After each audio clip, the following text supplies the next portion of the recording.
Hey guys, hope you're having a good day. So this will be the fourth installment of the $20 equipment lot, where we're going to look at this McCulloch MT725, which I think is a MTD build. So the purge bulb is hard as a rock, and it looks like lines were started but given up on. And as far as a head goes, it's got this kind of gnarly looking fixed length line head that was attached to the bump feed cup. So as per usual on these things, we'll get this back cover off, throw some carb spray in the carb, and see if it'll pop off before moving inside and going through the carb. So like that one Troy built I did, these are T20s to take this back cover off.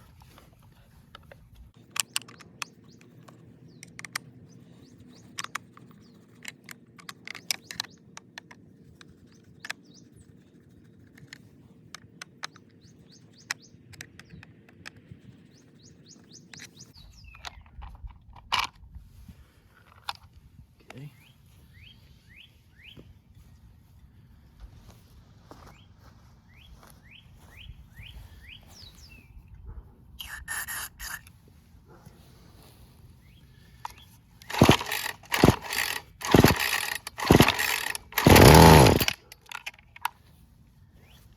All right, coil's good. Let's move it inside. All right, inside, take that carb off, and if you're interested in the bottom of that head, that's what it looks like.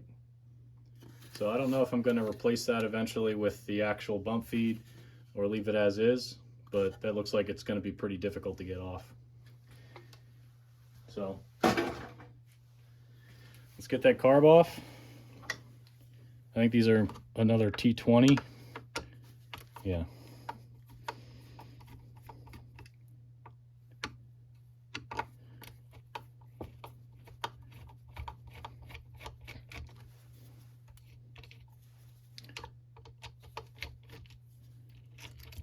Okay.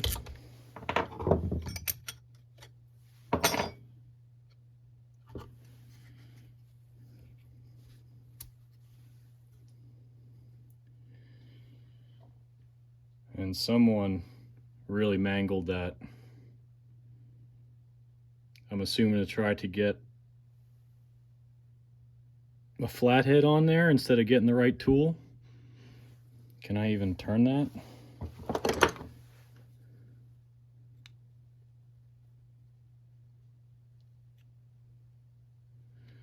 I can still turn the screws. It's not ideal. Zama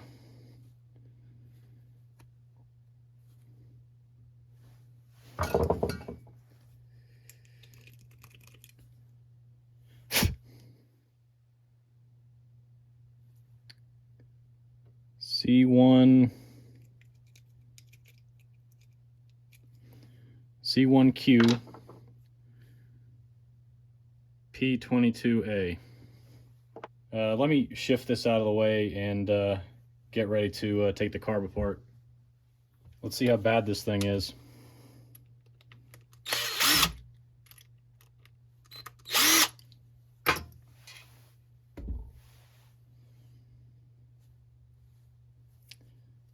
Old two-stroke oil and gas. Screen is somewhat clear. Might be hard to see because of the shadow. Flaps in okay shape.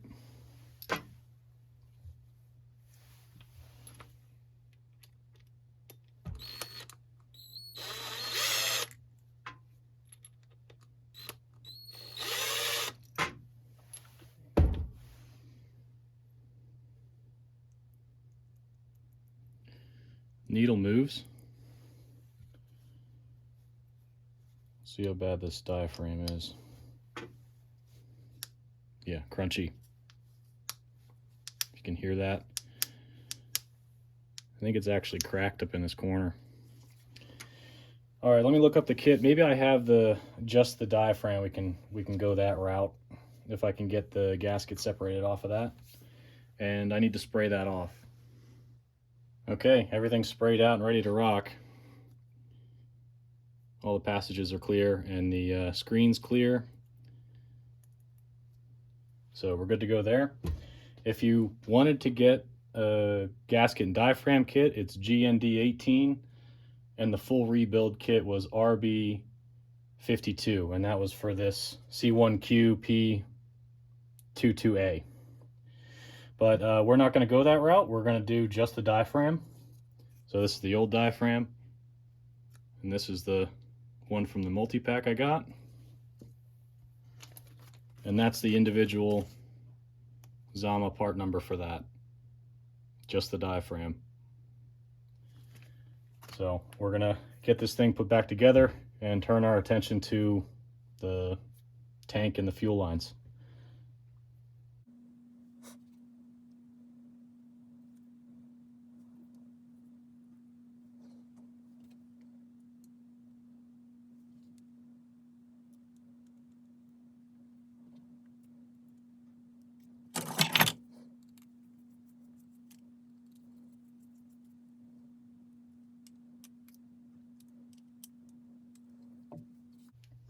And this side was good. The flaps don't look too distorted, so I'm going to reuse that.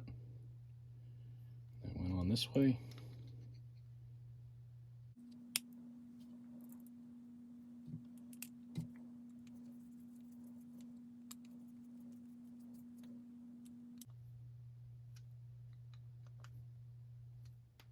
All right, well, I don't want to put this one on just yet because much like the other Troy built, which I think was a Poulan, I might have said MTD earlier. I'll have to look this up and actually tell you guys if it's an MTD or a Poulan design. But we have to take this cover off to take the fuel tank out, because if you can see the lines, the holes for the lines, one's in here and one's here. And you can never get your hands up in there good enough to actually route the line in.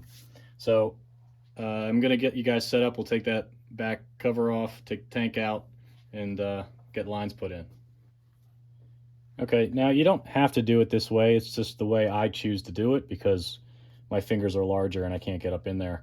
You could probably make it work and not do that, but we're already this far apart, so I just take it apart one step further and take the tank completely off. It's easier to clean out the tank too and get any debris out of there, which is likely in there.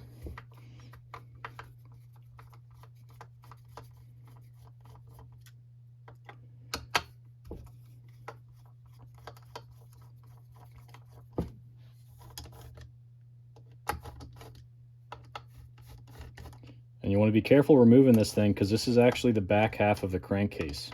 So when I pull this off, you're going to actually see the connecting rod on the engine.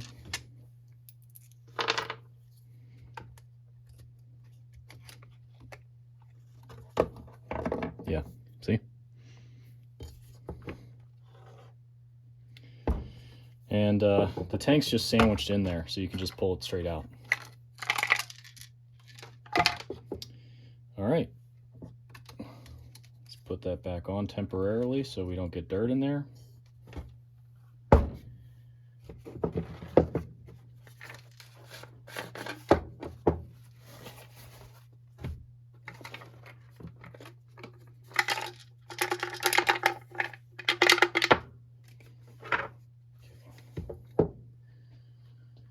We've got a mystery spring and a very poor looking filter. And the inside of the tank, if you guys are interested, not too bad.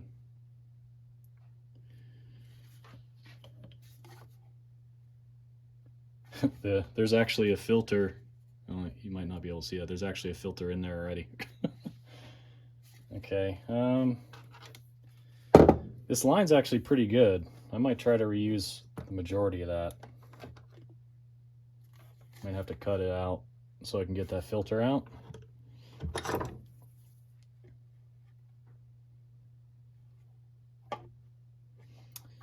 Actually,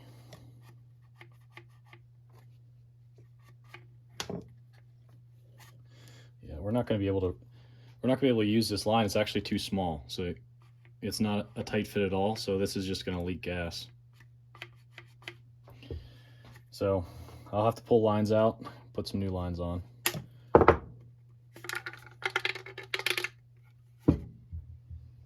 And there's the filter that was in there. Okay, I'm gonna blow this out and grab a new filter and get the right size lines. I'll bring you back. Okay, I got the tank cleaned out, and I got a good section of line that fits well in that hole. And a new primer bulb. For those of you who don't know, the long end is the push and the short is the pull. So we'll be putting a return line to the tank off of this longer one, and that just snaps into the housing over here. So we'll get that swapped out, and then I'm going to use this new fuel filter. So let's get moving.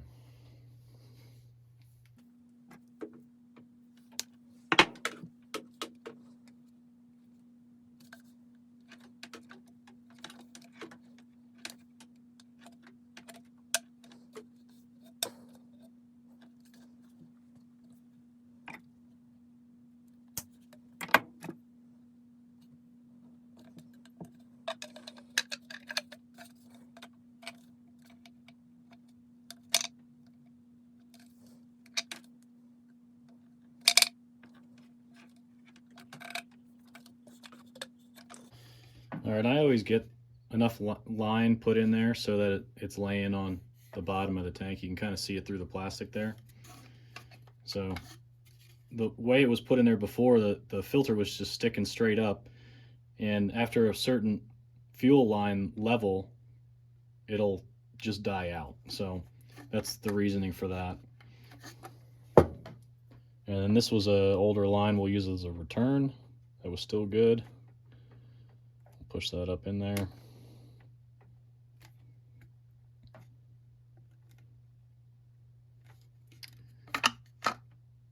It might be hard to see right there. Okay, ready to put the tank back on.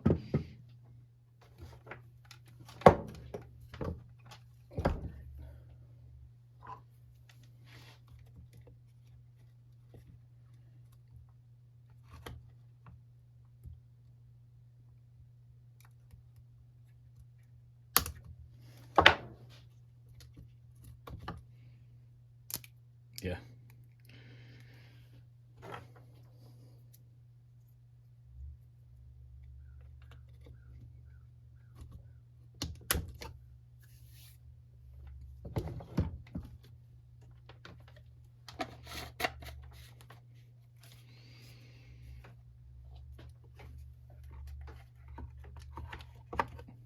Okay.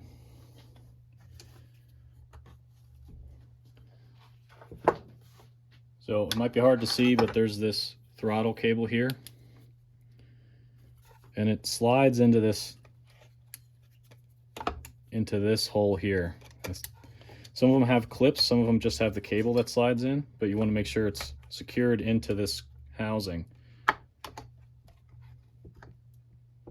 so that the throttle works correctly.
So the new primer bulb's in there, and I left this intentionally long because once we get the carb on, it goes on like this. I need to route this line through a hole in this black housing to the bottom here, and then have another line come off the top here, go back through another hole and into the top of the purge bulb. So I need the screws and the plate to hold this on temporarily, and we'll get those lines connected.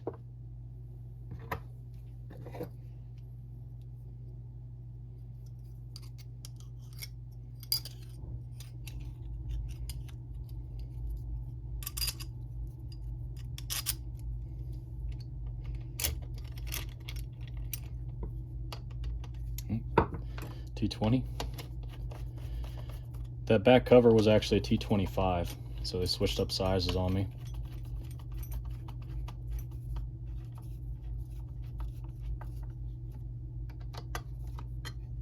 Oh, I forgot to connect the throttle.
Okay,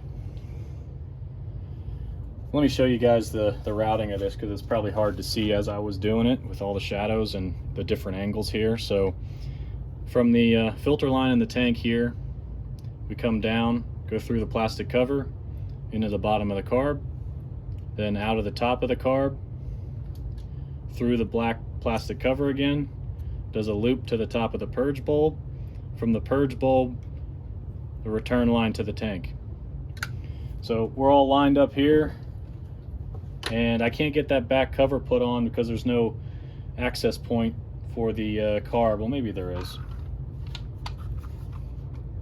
Yeah, we should be able to put this back on since it's got the air filter. That'll affect the tune. So we'll get this put back on, get it outside, get some fuel in here, and see if we can't get this thing running. Okay, I'm going to preface this by saying it's going to be a bear to adjust the carb on this thing because it's so mutilated, but we've got 40-to-1 in there. Let's see if we get a good purge.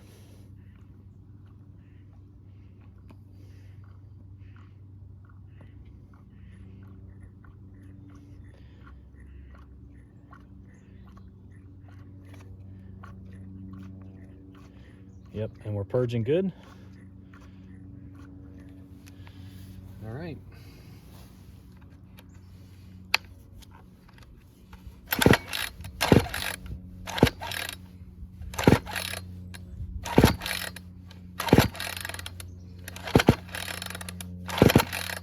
The recoil is going to need cleaned.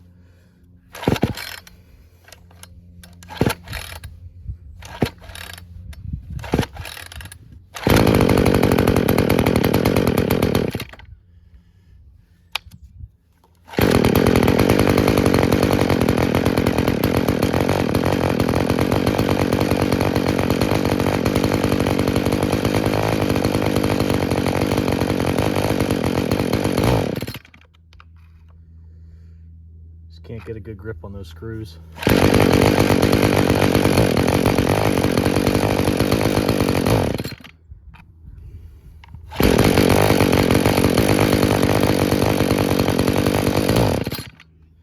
Let me grab a thinner screwdriver.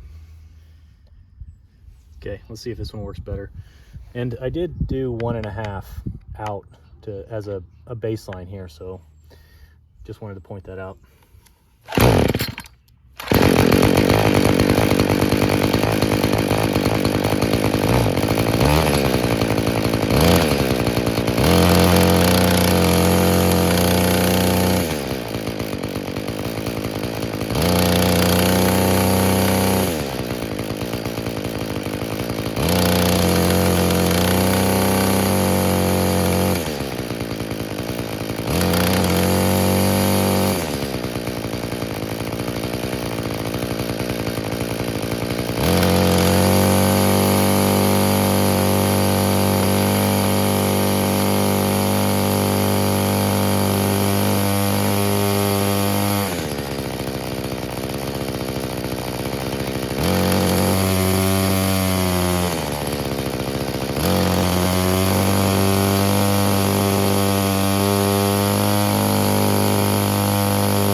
right, guys, well, that'll do it for this one. I'm not going to go any further tuning that until spring hits and we get warmer weather, because it'll just need to be tuned again anyway. But yeah, lines, purge bulb, diaphragm, fuel filter. That's all this thing needed to get running again. And since that carburetor's so hacked up, and this one's an attachment capable unit, I actually have a personal use for this. So I think I'm going to use this as a edger. I've got an edger attachment to go on the end of this, and I'll be edging with this for the foreseeable future. So yeah, that'll do it. Thanks for watching, and I'll catch you on the next one.